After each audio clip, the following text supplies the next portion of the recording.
Namo tassa bhagavato arahato samma sambuddhassa.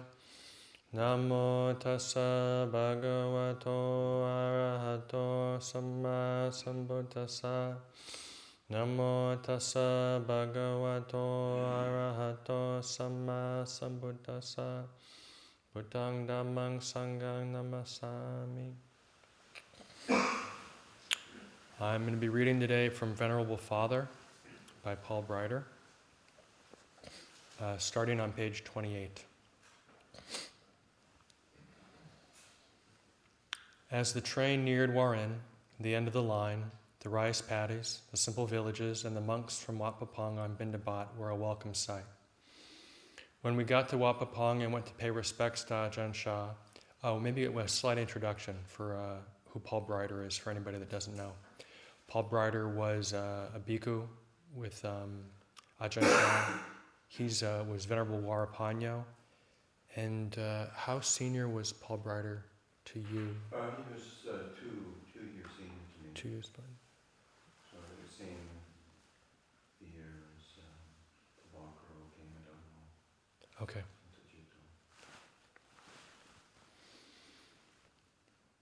When we got to Wat Pah Pong and went to pay respects to Ajahn Chah, the first thing he said was, "Varapanyo's come back. I thought he was afraid of sticky rice." Kauneo, the glutinous rice, which is the staple of the diet in northeast Thailand, indigestible for some people.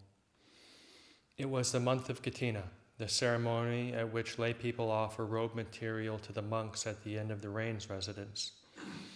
Wat Pah Pong is one of the few places left where monks still cut, sew, and dye their own robes, as well as make all their other equipment, some of it quite intricate. Ajahn Chah has always insisted on preserving this tradition. In most places in Thailand, he once remarked, the only people who still know how to make robes are the Chinese tailors in the marketplace.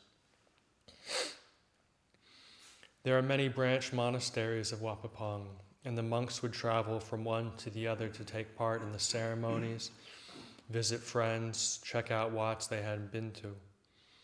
Ajahn Chah got on the circuit too, and Wat Pah Pong became pretty quiet. I spent a lot of time at my kuti meditating and wondering with trepidation what would become of me. The food got leaner, the weather got colder, and I envisioned a life of walking and sitting meditation, enduring hunger and fatigue, hardly ever talking to anyone. One cold afternoon, as we swept the monastery grounds with the long-handled wooden brooms, I thought how nice it would be. What a simple thing it really was, if we could have a drink of sugary coffee or tea after working like that, to warm the bones and give us a little energy for meditating at night. But alas, it was like an old friend you know you will never see again. Romanticizing the situation always seems to make it a little easier. But with Ajahn Chah away, even the occasional evening refreshment was not forthcoming. I had heard that Western monks in the forest tend to get infatuated with sweets, and finally the dam burst. One morning on Bindabat, from the moment I walked out of the gate of the Wat to the moment I came back in, about an hour and a half, I thought continually about sugar, candy, sweets, pastry, chocolate. Finally, I sent a letter to a lay supporter in Bangkok to send me some palm sugar cakes. There's a note that says, the Buddha did allow 5 medicinal substances to be taken after noon: sugar, honey, oil, butter, and a substance sometimes interpreted as cheese. They are used as a source of calories rather than for heating. In Thailand, sugar is the only one of these which is widely available at the time of this book, I presume. And I waited. I tell this silly story because it in part led up to the moment when Ajahn Chah took me under his wing. It is also representative of the comedy of errors which was the early part of my monastic career.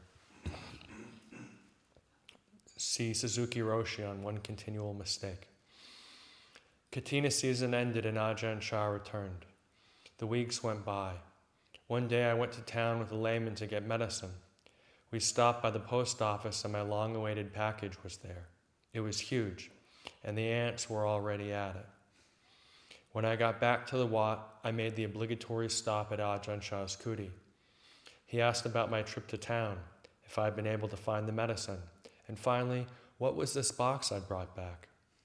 It was a little embarrassing, as the ants were a pretty clear indication of some extracurricular activity on my part.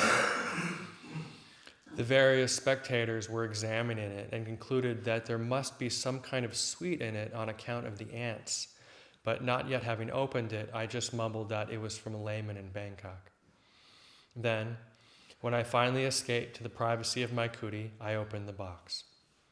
There were 20 to 25 pounds of palm and cane sugar cakes. I went wild, stuffing them down until my stomach ached. Then, I thought I should share them, since word was more or less out and I might get myself pretty sick if I kept them all. So I put some aside and took the rest to Ajahn Chah's kuti. He had the bell rung, all the monks and novices came, and everyone enjoyed a rare treat. That night I ate more, with an American monk visiting from Bangkok, and the next night I couldn't control myself. The sugar cakes were devouring me. My blessings started to seem like a curse. So I took the cakes in a plastic bag and decided to go around to monks' kutis and give them away. For a start, I fell down my stairs and bruised myself nicely. The wooden stairs can get slippery in cold weather, and I wasn't being very mindful in my guilty, distressed state of mind. The first kuti I went to had a light on inside, but I called and there was no answer. Finally, after calling several times and waiting, the monk timidly asked who it was. I didn't yet understand how strong the fear of ghosts is among Thai people. I offered him some sugar, and he asked me why I didn't want to keep it for myself. I tried to explain about my defiled state of mind. He took one. It was hard to get them to take too much, as it is considered to be in very bad taste to display one's desires or anger. I repeated this with others, having little chats along the way. One monk, Kamun, seemed to be a little older and better educated than the other junior monks. I asked him where his home was as a way of initiating a conversation with my limited Thai. My home is here, he said. If I go to stay in another Wat, then that's my home. It's very simple.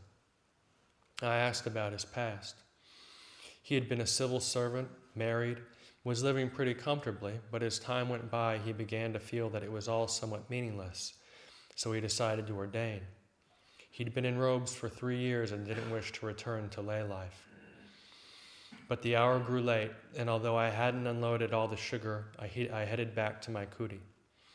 My flashlight batteries were almost dead, so I lit matches to try to have a view of the path. There are lots of poisonous things creeping and crawling around the forest. I ran into some black army ants and experienced my first fiery sting, which I felt like a thorn being pushed into my foot. The warnings about these little creatures were not exaggerations. I got back to my kuti feeling very foolish. In the morning, I took the rest of the cakes and gave them to a senior monk, who I felt would have the wisdom and self-discipline to be able to handle them. I went to see Ajahn Chah in the afternoon to confess my sins. I felt like it was all over for me, that there was no hope left. He was talking with one old monk. I made the customary 3 prostrations, sat down, and waited. When he acknowledged me, I blurted out, "I'm impure, my mind is soiled, I'm no good." He looked very concerned. "What is it?" he asked. I told him the story. Naturally, he was amused. And within a few minutes, I realized that he had me laughing.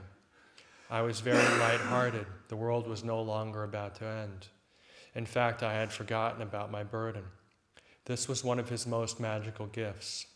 You could feel so burdened and depressed and hopeless. And after being around him for a few minutes, it all vanished and you found yourself laughing. Sometimes you only needed to go and sit down at his kuti, be around him as he spoke to others. Even when he was away, I would get a contact high of peacefulness as soon as I got near his kuti to clean up or sweep leaves.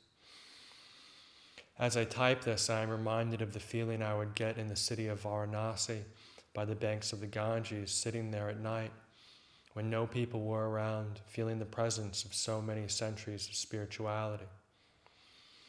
Then he started questioning me. I had been there for almost 2 months at that point. It was late November 1971.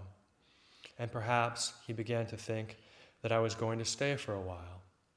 He asked me if I didn't want to disrobe, go back to the world, get married, make money, etc., to all of which I replied in the negative.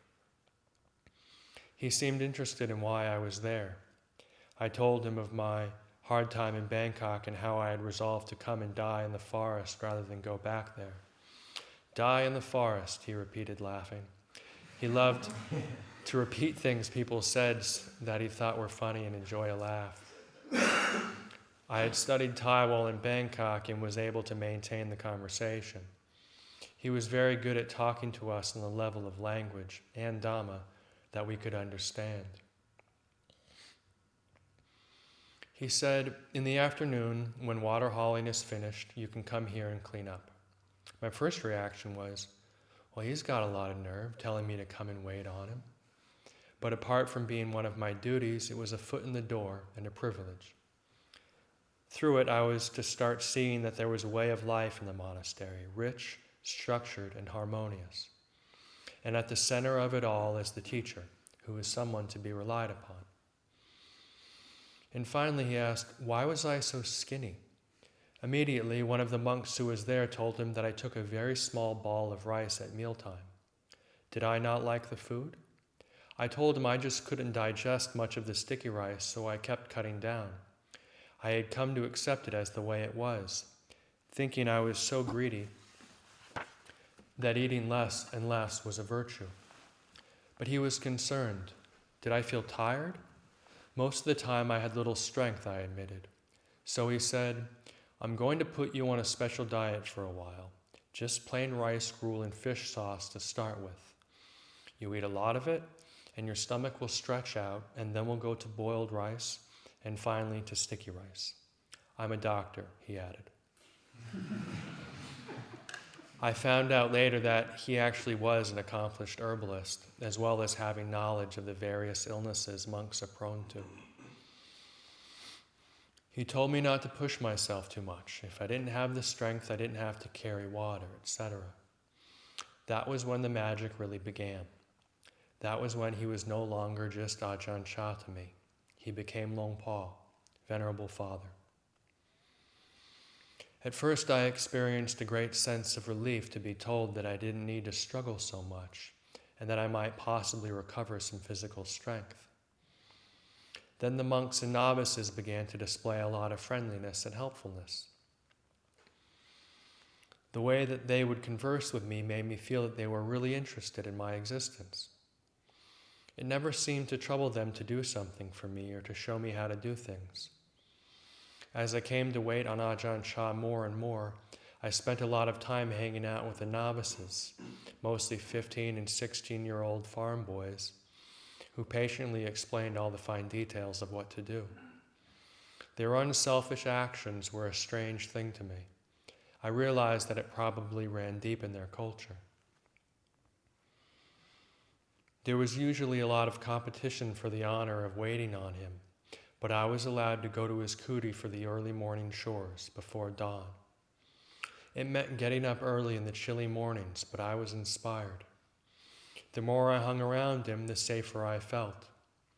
He would give me little discourses from time to time, keep checking to see how I was doing, ask about my past, etc. I began to feel, here is somebody unshakable, like a mountain.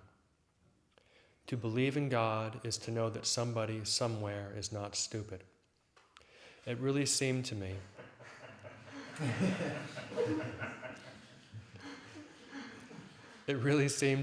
that I had found that somebody.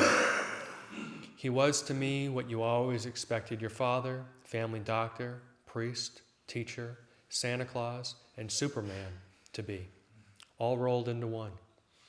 He would keep on pulling rabbits out of the hat, teachings, things to do, medicines, whatever, so that the situation began to feel open-ended. like there were unlimited possibilities awaiting me, much different from the dreary path I had imagined for so long. So in the morning I would boil water and bring hot and cold water for him to wash his face. When he came downstairs, I would give him the water and kneel there with a towel, while one of the novices took his false teeth to clean them. Usually he would walk around with a towel afterwards and let me follow, until he finally gave it to me to hang up. His robes would be made ready to put on for Bindabat, but first he would check things out at his kuti, throw some rice to the wild chickens, sit down and talk, drink tea. Occasionally a couple of nuns would come at this time to discuss something. It was always interesting to watch the local monks and nuns when they came to see him. They spoke to him with the utmost deference, almost as if they were terrified of him. With us Westerners, he was usually the kindly old man, though over the years I was to see him play many different roles. He could make you love him or hate him, feel respect, fear, doubt, or disgust for him, and he could juggle your mind states around quite rapidly. For me at that time, he was instilling faith. Those early morning scenes were especially effective. The Wat was almost empty, most of the monks having left earlier for the other Bindabat routes, and we were limited to about 15 minutes before we had to go, so the situation felt intensified. Despite the fact that it was all so funny to see the great man sitting there with his teeth out, all of a sudden looking like a little old Ukrainian grandmother. In the afternoons, after sweeping his kuti, emptying his spittoon, and so on, I would sit down for a while to listen as he spoke to whoever was there, sometimes to talk or maybe be given a cup of tea, mostly just to be there. After the guests were gone, he took his bath, with a few of us helping him, holding his towel, taking his robe, offering the dry bathing cloth, washing his back and feet, cleaning his sandals. Once he asked me, "Did you ever bathe your father?" It seemed preposterous to me, and I just said no. "Very bad," he said. I had to explain that when we were small, our parents bathed us, but we would never even think of bathing them. These differences in culture, education, etc. were pretty amusing sometimes. Once on Bindabat, an old monk asked me about what I did before coming to Thailand. I told him about my traveling, so he asked, when you went from America to England, did you take the train?" Occasionally, Ajahn Chah too would ask about Western life and customs, about my past experience, about science. Astronomy was usually interesting to him. He was disinterested in that he obviously wasn't hankering after anything. Yet he was very interested because he all of a sudden had on his hands several of these people from a part of the world he knew hardly anything about, and he cared about us. One thing he never showed any interest in was politics, either domestic or international. Sometime after Nixon was reelected, he said one day, "Nixon ran away with it." A visitor must have told him, and he just passed it on to me with that one line. And then one time, when a few of us went to see him, he said, "CIA, nobody knows who they are." "Who is the CIA?" "Nobody knows." And that was the extent of the political discussion I can remember having with him. In mid-December, monks and novices throughout Thailand may take examinations in various areas of Buddhist studies, and he usually encouraged the younger ones to do this, though he generally did not encourage much study, especially for Westerners. We'd been studying all kinds of things for so many years, and it hadn't brought us any wisdom or peace of mind. So his advice usually was to store the books away in a box somewhere. He would say, "If you have a bachelor's degree, you have suffering on the level of a bachelor. If you have a master's degree, you suffer on the level of a master. And if you have a doctorate, you suffer on the level of a doctor." And how could we argue with him? Sometimes I would look at him and think, that guy acts like he knows everything, and he probably does. Be that as it may, the time of the exams and the days of study preceding them would be a quiet period in the Wat. There was less traffic around his kuti, so I had more direct contact with him. One night after drinking tea with him and one of the senior monks, I told him over a period of 2 or 3 hours all about my past, the years of happiness which seemed so unalterable, the travel, drugs, school, girlfriends, frustration upon frustration, glimpses of light at the end of the tunnel, more frustration, everything that eventually brought me to Thailand. It really mattered little, and I eventually learned that they generally don't take personal histories nearly as seriously as we do. But at the time, it felt so good to be telling him everything. It felt like part of the process of giving my life over into his care. The months passed, and I began to feel that I was really living there at Wat Pah Pong, not merely putting in time or visiting. But before long, I was to begin learning how Ajahn Chah trained his disciples. He never really let you get too comfortable. Change was one of the first rules of the way of life. He was always changing the schedule and routine, teaching in different ways, both with the group and with individuals. The schedule might be very relaxed, so that you would start thinking, this is the way it is here. This is pretty nice. And then one night he would give a talk and change everything so that there would be long hours of group practice or work. After a while, he might just as suddenly cancel all group practice. There would be long periods where he didn't give any instruction to the monks, and most of us would feel a real need for it. Then all of a sudden, he's giving long talks night after night, keeping us up late, making us sit outside underneath his kuti when it's cold, talking after the meal too, so that I'd begin to dread the sight of him. His treatment of individuals was just as unpredictable. After my first year with him, I started thinking of him as the world's most compassionate sadist. His style was, just when you're getting settled, he pulls a chair out from under your ass. Or you come in all tired out and ready to take a rest, and he throws cold water over you. I often felt that his methods were drastic and extreme, and maybe he didn't make the absolute best decision in every particular case. But it didn't really matter, because the practice was to take things as they come, and we could trust that he really cared about us, and that ultimately we were guided by his superior wisdom and that of the monk's discipline itself, which contained nothing harmful. What he was trying to accomplish was of itself pretty drastic, i.e., to deliver people from the clutches of Mara, the evil one, the tempter, which meant struggling against all that was habitual, familiar, and easy, against what most people would probably consider life itself. He constantly reminded us that it was to be expected that we would experience a great deal of friction and discomfort in training our minds. He once said that it was as if we had a friend we had known since childhood. All our lives, we had done everything together, and now the Buddha comes along and says that we have to split up. But during that first winter, I wasn't yet aware of what was to come. The pace in the Wat was pretty easy, as it often is in winter, and I had a privileged status. I spent a lot of time at his kuti, went to meals at lay people's homes, and took other little trips with him. Then the hot season came. Once again, it became very difficult to get through the days, and I started thinking, next year I will go to stay in the Thai temple in England during the hot season, March, May, April, or some temple in Thailand by the ocean. I was feeling very sorry for myself. The tropical heat was unlike anything I had ever experienced.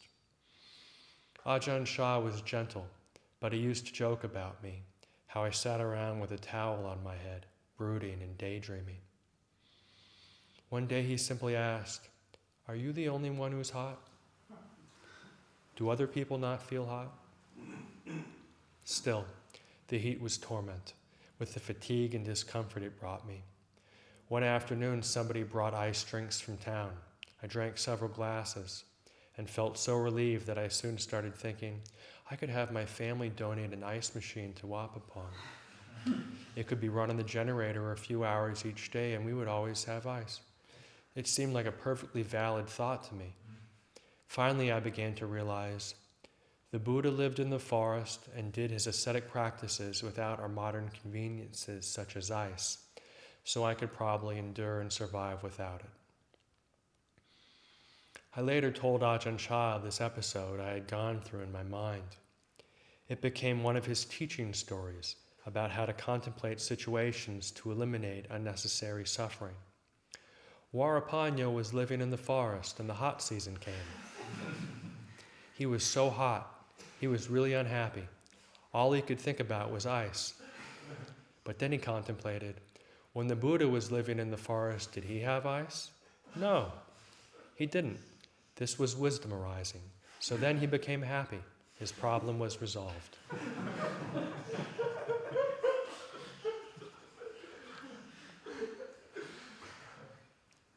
That's it. Andamayang Dhammikitaya Sadhu Karang Gadamase. Sadhu, sadhu, sadhu, anumodam.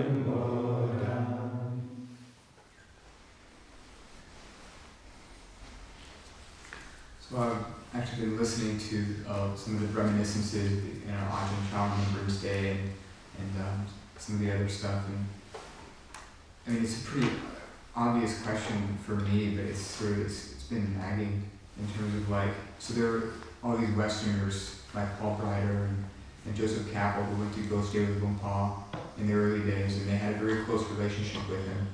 But they disrobed, or they went on to do other things. Mm-hmm. And I was just sort of thinking about maybe for yourself or some of the older Ajahns who are still in robes now from that era, what are some of the qualities or what are some of the perspectives that basically kept you guys in robes for so long, even after, it's obviously not the teacher. Well, I mean, it was the teacher in the sense of because you don't really need constant presence of a teacher to have that sense of inspiration or confidence that there is a result of this practice.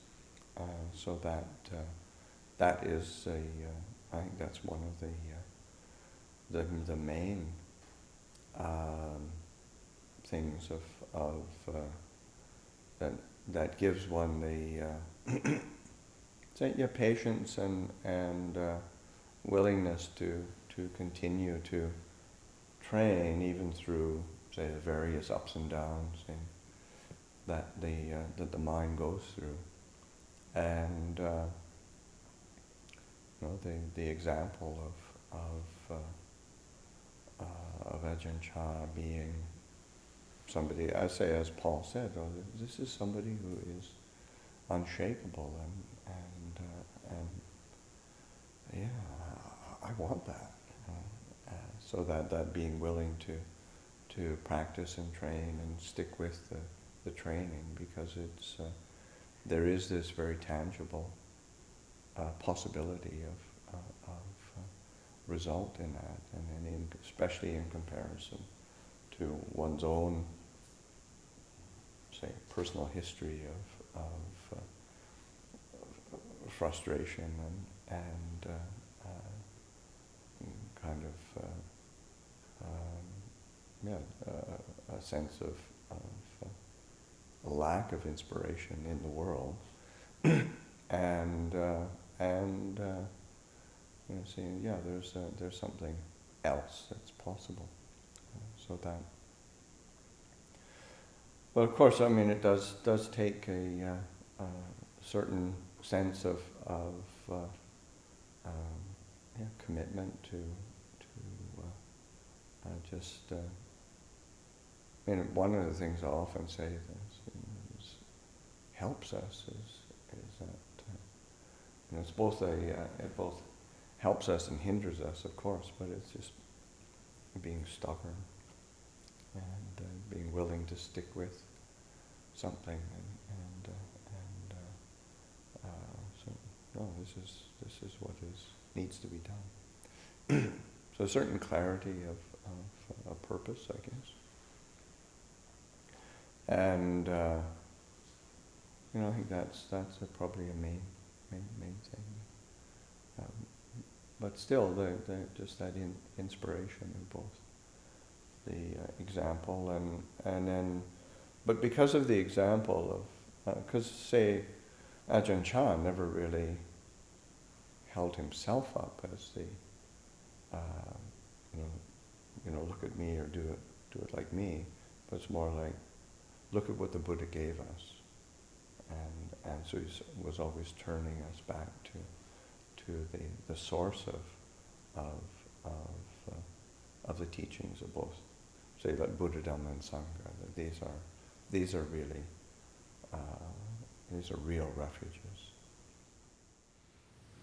I'm curious, Luang Por, like your personal experience with Ajahn Chah, was there, from when you first got there, from when you first heard about him, I presume maybe gradually you realized, or maybe at some point you realized like what you had on your hands, like just how special he was? Mm-hmm. And I'm just curious, like was just a sort of gradual sort of like realizing what Ajahn Chah was like? Were there specific incidents perhaps that it became clear? I think it's a mix in the sense of one having a kind of a sense of, well, this is really special, both in terms of Wat Pah Pong as a place, as a monastery. Of course, that it was created by Ajahn Chah, and then himself as a teacher and a inspiration. And then there's a whole sort of program of doubt and confusion and resentment and resistance that naturally goes on. So it's sort of back and forth. It's a while ago now, but did you ever think about leaving? And if you did, what stopped you? Well, I never ever thought, I was fortunate in that I was never ever, really thought of leaving the robes. Sometimes I just wanted to get away from Wat Pah Pong and have more time of just not having to be with people and be in more circumstances of solitude. So that was certainly fortunate, and there were times where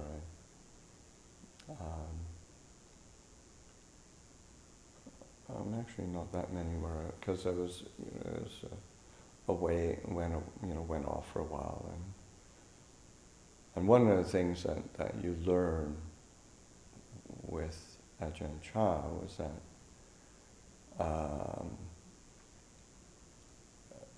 if you're just asking something from him and you've got an agenda or an frustration or then you've already set yourself up for failure, and so that asking to leave when you're fed up is not a good, or if you've got some kind of real burning desire to get something, then he'll usually frustrate you in some way. So that you learn that pretty quickly, and so okay, I can't. I'm really frustrated right now, and I've got to get a handle on it before I can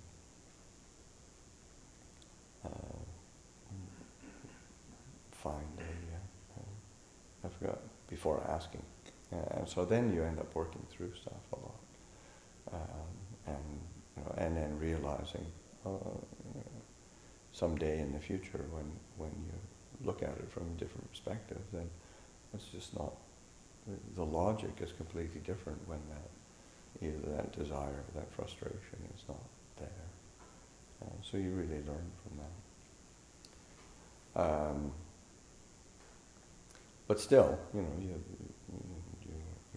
end up reacting. But that's also part of the process of learning about one's own mind. And but yeah, I mean, I think for myself, I felt fortunate that I was never really pulled into wanting to leave in terms of wanting to leave him or leave Wat Pah Pong in terms of I want to get out of here, I never want to be here again, sort of thing, or leaving the robes. That never really came into my mind. How old were you when you met Ajahn Chah? 24. And how old, I don't know, like how old was Paul Breiter, do you think? Or Paul was Paul's a year older than me. Paul's a year older than me. Joseph's maybe a couple years older than me.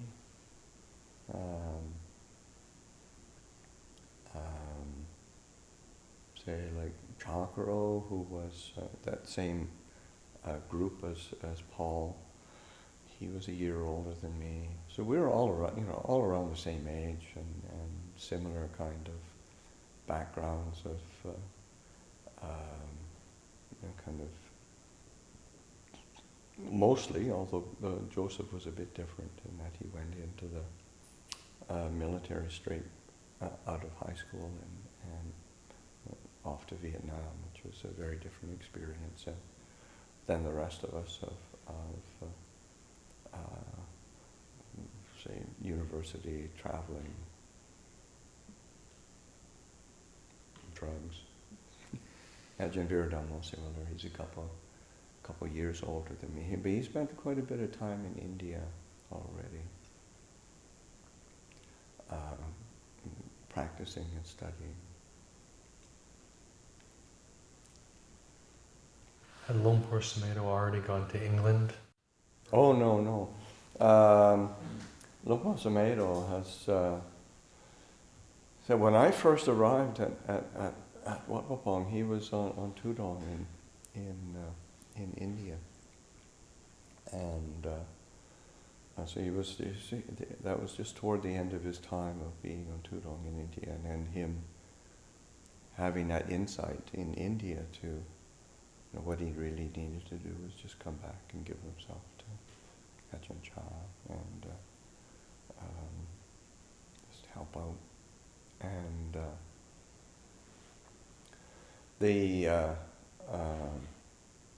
yes, but he was, say, like Ajahn Sumedho's about 7 years senior in terms of monastic life, but then he was quite a bit older in that I think he was 31 or something when he first ordained, so that he was of a different generation than the rest of us. And he was, and he left America in 63, 64.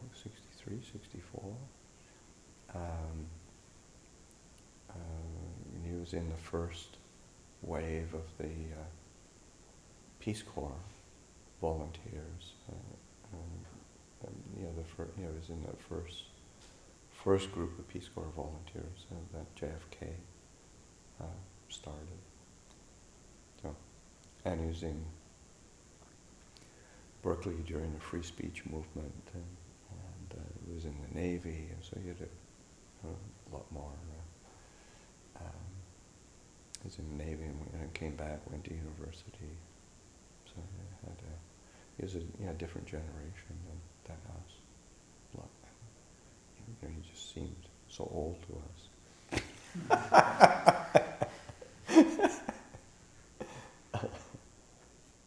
I'm curious what your experience is of these people that you knew like almost before. I mean, obviously, not quite like before and after, but a little bit. Can you remember what like Ajahn V, Ajahn Chah, Luang Por Pasanno, what they were like then, as compared to like what they're like now? Sure, I mean, I have a functioning memory. Yeah. I'm not that old yet. No, it's not my implication at all. It was more like, I don't know, like if you have a child or if you're your friend, you don't really necessarily see their height grow over time. But if you like don't see them for 20 years, it's like, oh man, wow, you're a lot taller. So I guess I'm wondering, what your experience of that is, if there's anything you could share about. Well, yeah, I mean, certainly with all of those people. I mean, say Ajahn Sumedho, Ajahn V. I mean, they're definitely,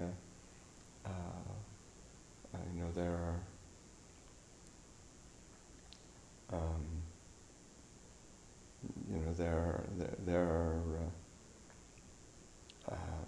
Definitely saw them in their struggles and their difficulties and how their reactions to situations that were not adjusting readily with wisdom and discernment. So that we've been through a lot, that was actually one of the real treats of, say, like traveling in Sri Lanka and India with Luang Por Pasanno, Ajahn V, because we've known each other for so long, and there's this sort of real ease with being with each other and delighting in each other's kind of good fortune of being, having been in this whole process of transformation of life. So that's certainly something that I see the transformation has taken place over all this time. I mean, I can't even imagine what that. I feel like I've seen from the people that I've known over like 7 years. I've seen something I can't even fathom what. Yeah, and I mean, that's one of the things that is when you really stop and reflect, even if you're in the midst of seemingly chaotic and miserable straits, you reflect on, so wow, this seeing the change that takes place in people through the training. Do you think it's harder to see in yourself?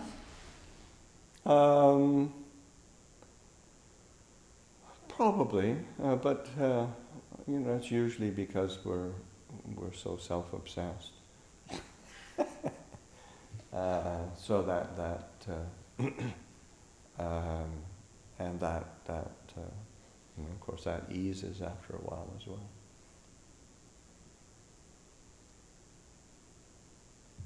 Okay.